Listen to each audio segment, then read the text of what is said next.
नमस्कार, मेरा नाम है विशाल और आप दैनिक टॉप देखना शुरू कर चुके हैं।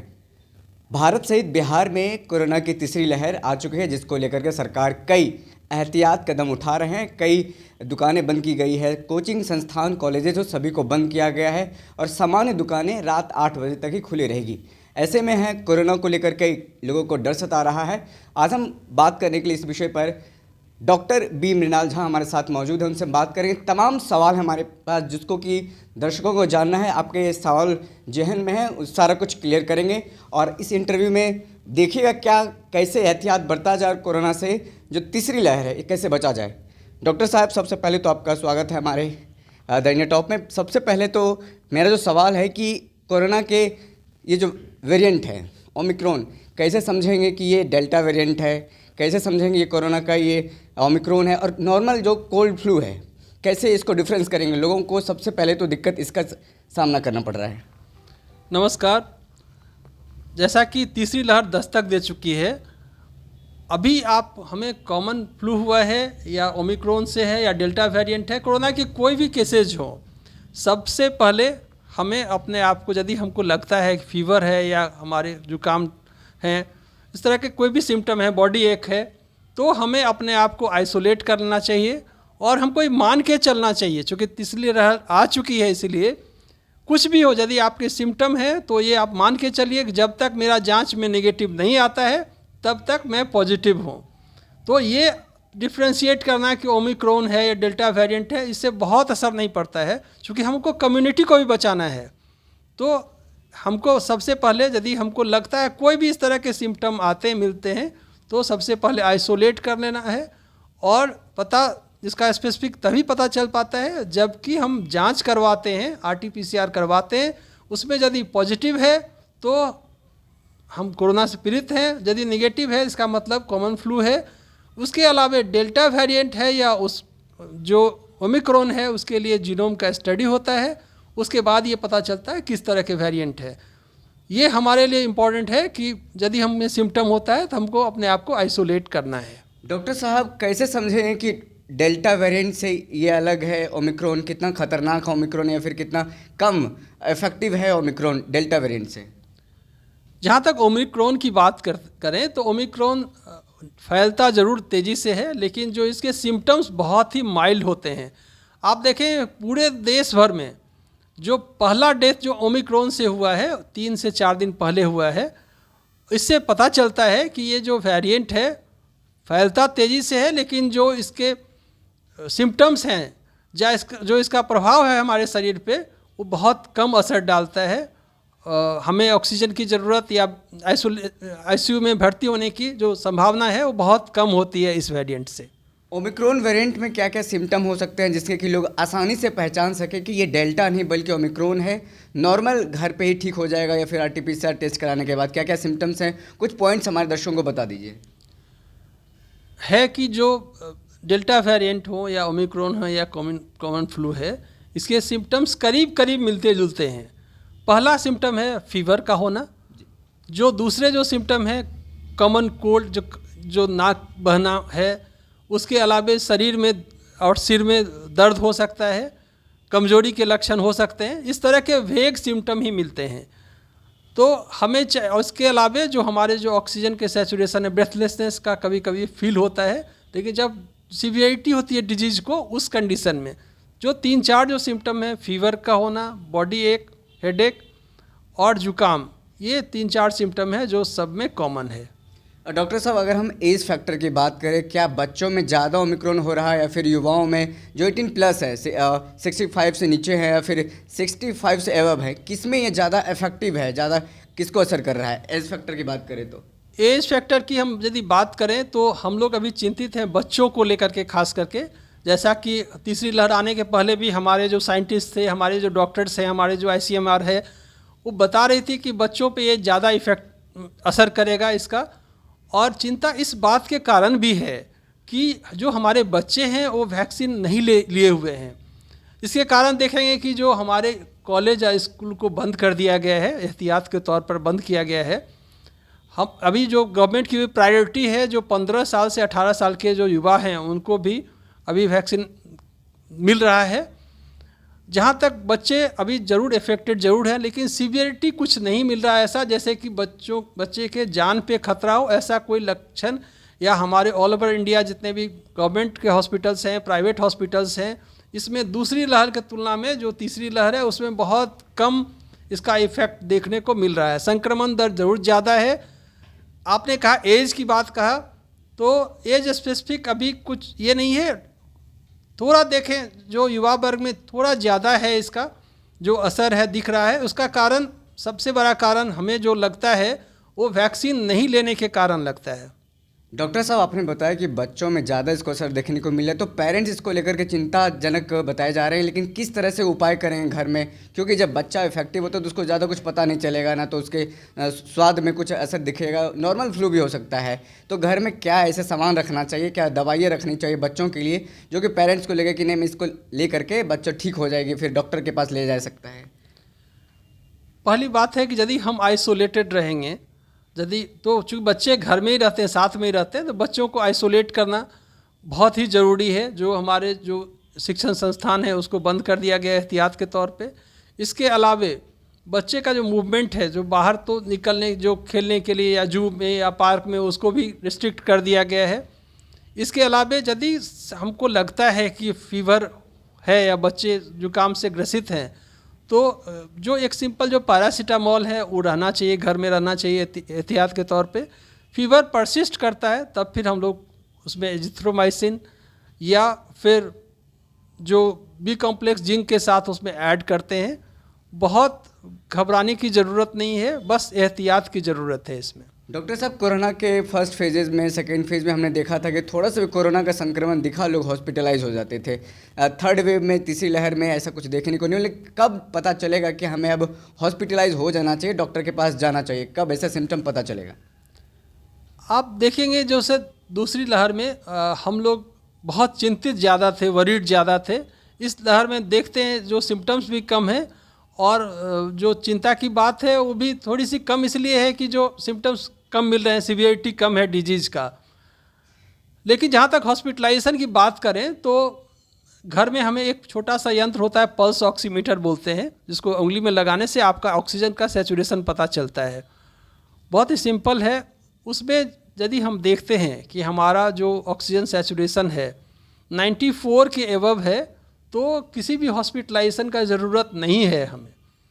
लेकिन यदि 94 के नीचे भी हमारा आता है, ऑक्सीजन सैचुरेशन बताता है उस यंत्र में, तो हम लोग बताते हैं प्रोनिंग। जैसे हम लोग घर में पीठ के बल लेटते हैं, प्रोनिंग में क्या होता है, हम पेट के बल लेटते हैं उसमें। उससे क्या होता है, जो हमारे जो कुछ परसेंटेज जो ऑक्सीजन सैचुरेशन बढ़ता है उससे। तो उसको प्रोनिंग, आधे घंटे का प्रोनिंग करके पहले देखना चाहिए। यदि ऑक्सीजन का हमारे सैचुरेशन प्रोनिंग करने से, पेट के बल लेटने से 94 या उसके एबव हो जाता है, तो भी हमें हॉस्पिटलाइजेशन का ज़रूरत नहीं है। लेकिन यदि लगातार 94 के नीचे रह रहा है ऑक्सीजन का सैचुरेशन, तो हमको हॉस्पिटलाइजेशन में जाना चाहिए या सोचना चाहिए, हमें डॉक्टर से कंसल्ट करना चाहिए। दूसरा चीज़ है जो हॉस्पिटलाइजेशन के लिए, यदि फीवर लगातार फीवर 100 से एबव रह रहा है, आप पैरासीटामॉल लेते हैं, फीवर उतरता है, इसके बाद फिर से आपका जो फीवर है बढ़ जाता है, 100 को पार करता है, 100, 101, 102 होता है, तो भी हमें अपने डॉक्टर से कंसल्ट करके हॉस्पिटलाइजेशन के लिए सोचना चाहिए। तीसरी जो पॉइंट है उसमें, यदि कोई आदमी डायबिटिक है या कोमॉर्बिडिटी है या सीवियर डिजीज़ से ग्रसित हैं और उन्हें इस तरह के सिम्टम देखने को मिलता है, एहतियात के तौर पर उनको अपने कंसल्टेंट से बात करके हॉस्पिटलाइजेशन के लिए सोचना चाहिए। ये सब कंडीशन के अलावे हमें हॉस्पिटलाइजेशन को जहाँ तक हो उसको डिस्करेज करना चाहिए, अभी नहीं हॉस्पिटलाइजेशन के लिए सोचना चाहिए। सरकार की तरफ से, स्वास्थ्य विभाग की तरफ से जो आइसोलेशन का डेज था 15 दिन से 7 दिन कर दिया गया है, क्या 7 दिनों में कोरोना, ये जो ओमिक्रॉन का वेरिएंट है, ठीक हो जाता है डॉक्टर साहब? देखिए, जो वायरस है उसका हर एक बार जीनोम चेंजेस, थोड़े बहुत चेंजेस से बहुत सारे चेंजेस हो जाते हैं हमारे ट्रीटमेंट प्रोटोकॉल में, हमारे जो आइसोलेशन में। इस बार के जो गाइडलाइंस हैं, जो हमारे ICMR है, उसको, इस गाइडलाइंस को हमारे सारे डॉक्टर्स, हमारे गवर्नमेंट ऑफिशियल, सब लोग इसको फॉलो करते हैं। पिछले बार जो था उस गाइडलाइंस था हम लोग का 14 दिन का हम लोग आइसोलेशन रखते थे, उसके बाद जांच करवाते थे, यदि निगेटिव होता था तो फिर हम अपने आप को आइसोलेशन से मुक्त करते थे।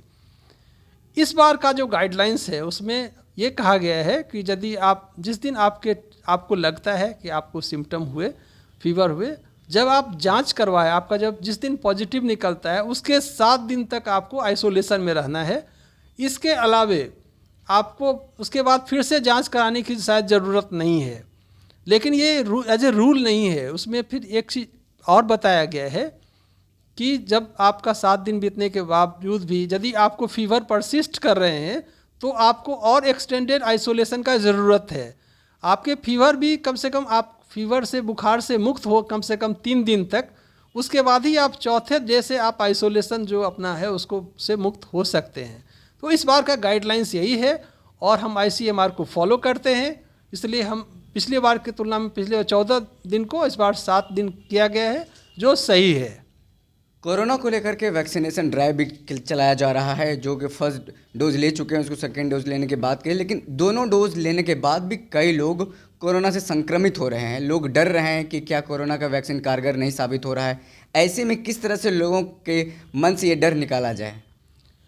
देखिए, यदि कारगर करने की बात करें हम, तो आज जो ये स्थिति है हमारी, जो हम इतने आसानी से हम आपके पास बैठे हुए हैं, सबसे बड़ा कारण यदि कोई स्पेसिफिक है तो ये वैक्सीनेशन ही है।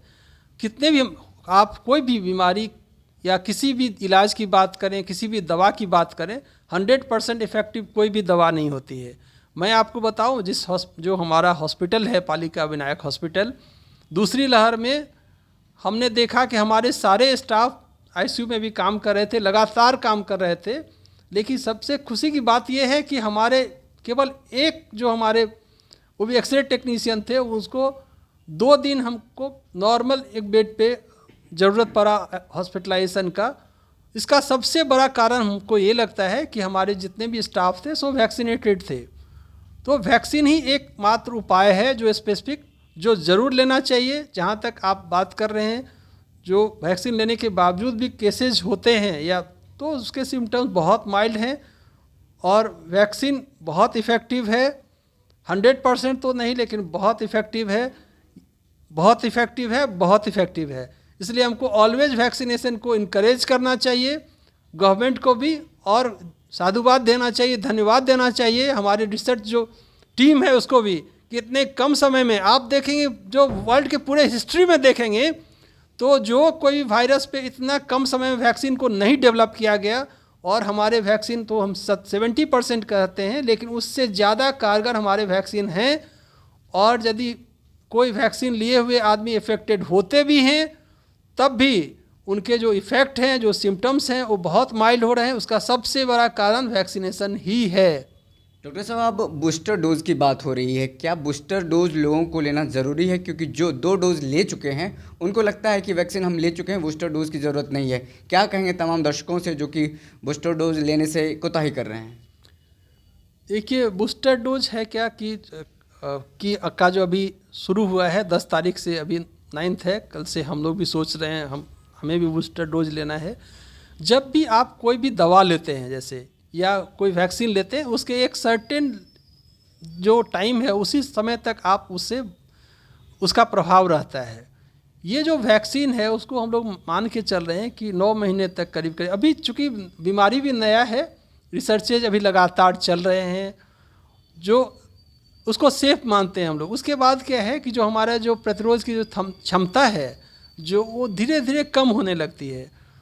अभी जो रिकमेंडेशन है गवर्नमेंट का, जो हमारे फ्रंट लाइन वॉरियर्स हैं, जैसे कि डॉक्टर्स हैं, मीडिया के पर्सन हैं, पुलिसकर्मी हैं, जो कि लगातार डिजीज़ के कंसल्ट में रहते हैं, पेशेंट के साथ रहते हैं, उन्हें कम से कम हमको अभी ये और भी ताकतवर बनाना है उनके इम्यून सिस्टम को। इसलिए एहतियात के तौर पर बूस्टर डोज का रिकमेंडेशन आया है, जो ज़रूर लेना चाहिए। चूँकि जो वैक्सीन है उसके भी प्रभाव 9 मंथ के बाद धीरे धीरे कम होने लगते हैं। हम उम्मीद करते हैं कि हमारे फ्रंट लाइन वॉरियर्स को भी ये दिया जा रहा है बूस्टर डोज।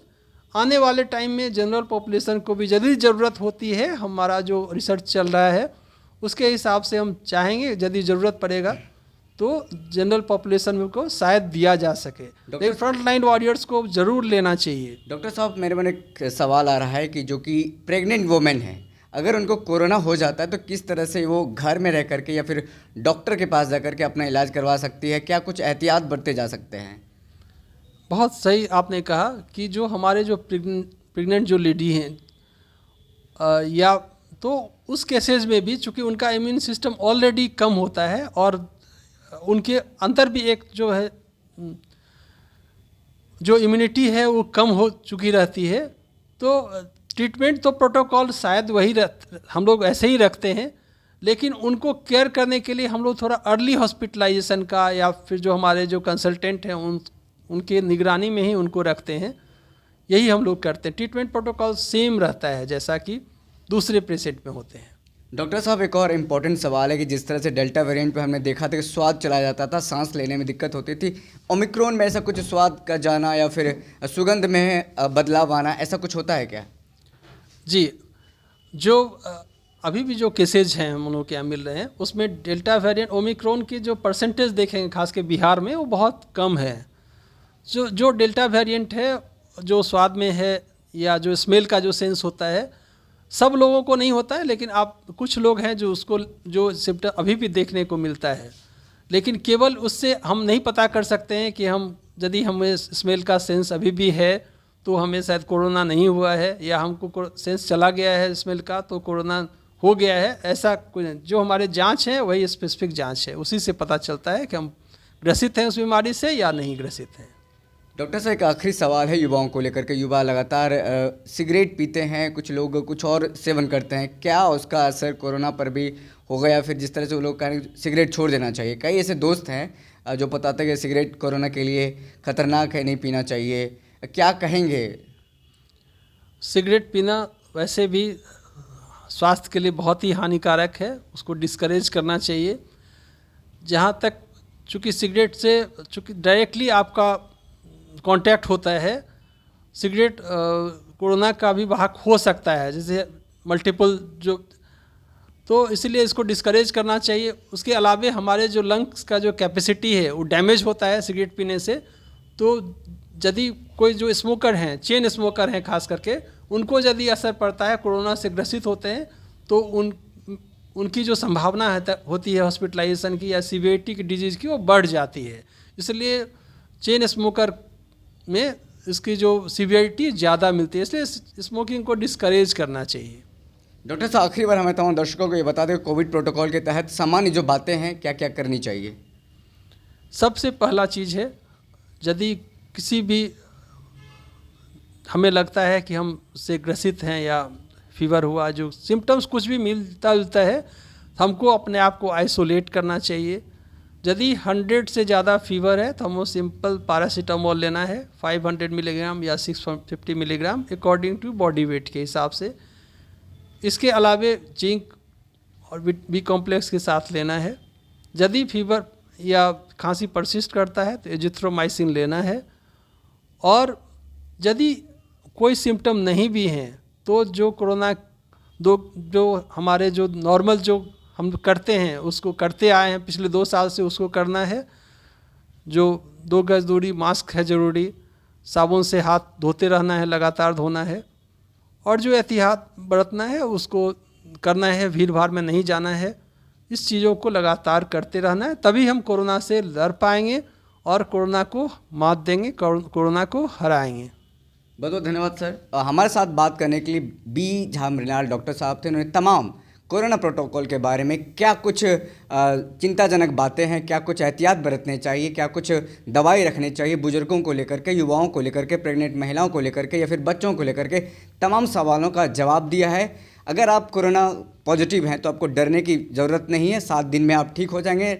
डॉक्टर साहब को जो तमाम इंटरव्यू है आपने देखा है, और कैसा लगा ये इंटरव्यू हमें आप कमेंट सेक्शन में बता सकते हैं। और लेकिन कोरोना प्रोटोकॉल का एहतियात जरूर बरतें, घर से निकलने से पहले सैनिटाइज़र और हाँ नाक में मास्क जरूर लगाएं। बहुत बहुत धन्यवाद।